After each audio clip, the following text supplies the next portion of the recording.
நீங்கெல்லாம் Vijay TV, K TV, Sun TV பார்த்துருக்கீங்க. ஆனால் இலங்கையில் இருக்கிற சக்தி டிவி பார்த்துருக்கிறீங்களா? இன்றைக்கு நான் அதை பற்றி சொல்கிறேன். சக்தி டிவி வந்து ஒரு 12 மணிக்கு சேனல் கட் ஆகி விடியப்புறம் 3 மணிக்கு திரும்ப ஸ்டார்ட் ஆகும். எங்களுடைய சேனல் கட் ஆகிறதுக்கு முன்னாலேயும் ஸ்டார்ட் ஆகிறதுக்கு முன்னாலேயும் தேசிய கீதம் பாடி தேசிய கீதம் போன பிறகுதான் மற்ற ப்ரோக்ராம்ஸ் ஓடும். எல்லாரும் சேனல்ல சாங்ஸ் போட்டு பார்ப்பீங்க தானே, பட் எங்களுடைய சேனலுக்குண்டே ஒரு சாங் இருக்கு. மண்ணில் நிலை கொண்ட தமிழே கொய்தல் இல்ல மலர் போன்ற இசையே இரண்டும் சேர்ந்து உறவாடும் அழகே சக்தி.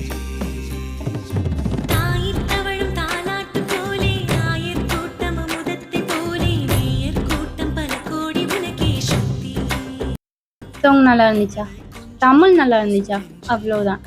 இந்த வீடியோ பார்த்து இலங்கையில இருந்துட்டு கமெண்ட் பண்ணாம போனீங்கன்னு சொன்னா போக மாட்டீங்க, எனக்கு தெரியும்.